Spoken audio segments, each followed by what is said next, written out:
बाबापुर की रामलीला। हर वर्ष दशहरे से पूर्व काशी की नाटक मंडली विजयनगर आती थी। सामान्यतः वे राजा कृष्णदेवराय तथा विजयनगर की प्रजा के लिए रामलीला किया करते थे। परंतु एक बार राजा को सूचना मिली कि नाटक मंडली विजयनगर नहीं आ रही है। इसका कारण यह था कि नाटक मंडली के कई सदस्य बीमार हो गए थे। यह सूचना पाकर राजा बहुत दुखी हुए, क्योंकि दशहरे में अब कुछ ही दिन बाकी थे। इतने में कम दिनों में दूसरी नाटक मंडली की भी व्यवस्था नहीं की जा सकती थी। पास में ही दूसरी कोई नाटक मंडली नहीं होने के कारण इस वर्ष रामलीला होने के आसार दिखाई नहीं पड़ रहे थे, जबकि दशहरे से पूर्व रामलीला होना विजयनगर की पुरानी संस्कृति थी।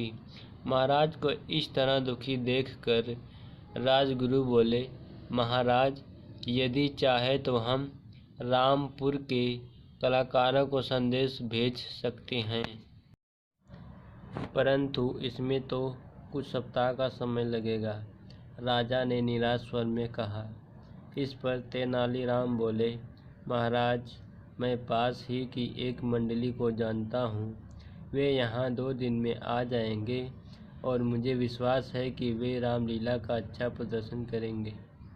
यह सुनकर महाराजा प्रसन्न हो गए और तेनालीराम को मंडली को बुलाने की जिम्मेदारी सौंप दी गई।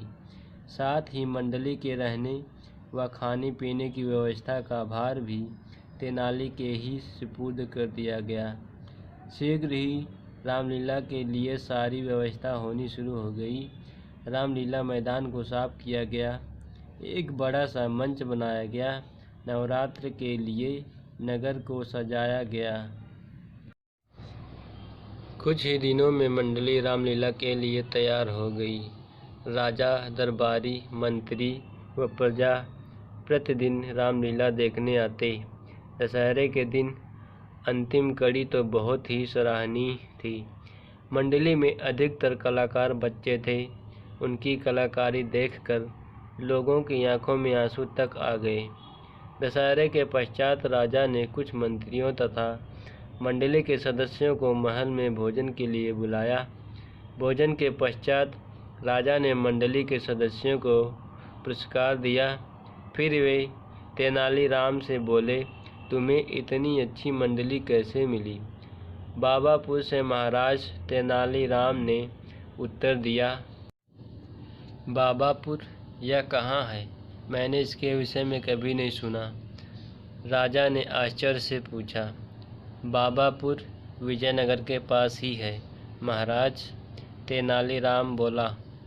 तेनालीराम की बात सुनकर मंडली के कलाकार मुस्करा दिए। राजा ने उनसे उनके इस प्रकार मुस्कुराने का कारण पूछा तो मंडली का एक छोटा बालक सदस्य बोला, महाराज, वास्तव में हम लोग विजयनगर से ही आए हैं।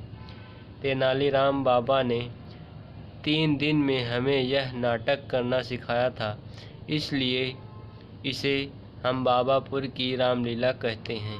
यह सुनकर राजा भी खिलखिलाकर हंस पड़े।